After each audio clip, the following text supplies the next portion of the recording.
Fabrication de gel hydroalcoolique par les apiculteurs. Désinfection du matériel. Les apiculteurs sont confrontés avec leurs ruches à des maladies, c'est pour cela qu'ils doivent impérativement respecter des règles d'hygiène, mais aussi procéder à la désinfection de leur matériel. Avant de repeupler une ruche morte, n'oubliez pas d'effectuer un nettoyage efficace par grattage, voire une désinfection par le feu ou à l'aide de produits désinfectants. La désinfection est nécessaire dans le cas d'une mort par maladie ou d'une mort indéterminée. Vous éviterez ainsi une contamination par des bacilles ou autres spores. En pratiquant certaines méthodes de désinfection, vous protégerez en même temps le bois contre le vieillissement.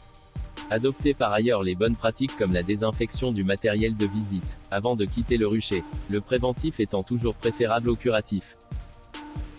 La base des bonnes pratiques en apiculture consiste à se rendre au rucher avec un seau d'eau contenant une solution chlorée, et un petit chalumeau.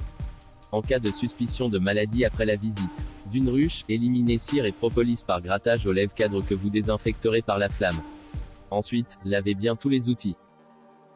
Une étude néo-zélandaise portant sur la lutte contre la loque américaine a démontré que l'élimination totale des spores de loque sur le matériel en bois se fait par trempage dans un bain de cire microcristalline durant 10 minutes à 160 degrés Celsius. La cire microcristalline est une cire minérale issue du pétrole. Son point de fusion est généralement compris entre 60 et 100 degrés Celsius, alors que les paraffines ne sont que de 48 à 62 degrés Celsius. D'où une meilleure protection et pénétration dans le bois en utilisant les cires microcristallines. L'inconvénient est que cette cire est très onéreuse, environ 150 € les 25 kg. N'oubliez pas le grattage comme première opération. On ne peut bien désinfecter que du matériel propre. Le renouvellement régulier des cadres, minimum 2 fois par an, entraîne inévitablement la désinfection de la partie bois après avoir éliminé la cire. Si le grattage et le passage au chalumeau conviennent pour quelques cadres, pour une importante quantité, préférez le trempage dans un bain d'eau chaude contenant de la soude caustique. Depuis peu, cette méthode est autorisée par le cahier des charges bio. Après l'outillage et les cadres, vous serez amené à désinfecter les corps de ruche avant de les repeupler. Tout comme pour les cadres, préférez le trempage après la désinfection dans le bain chaud, 65 degrés Celsius, contenant de la soude caustique, 1,5%. Vous pouvez également immerger plusieurs minutes dans de la cire microcristalline en fusion portée à 100-120 degrés Celsius.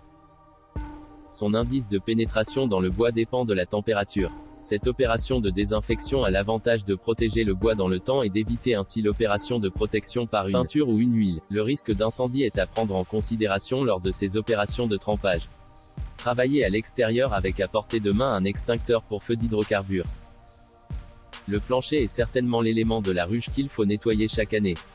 Après l'élimination de la cire et de la propolis par grattage, vous pouvez entamer la désinfection par la flamme. Pour les planchers en bois, insistez bien dans les angles pour finalement obtenir une couleur de pain brûlé.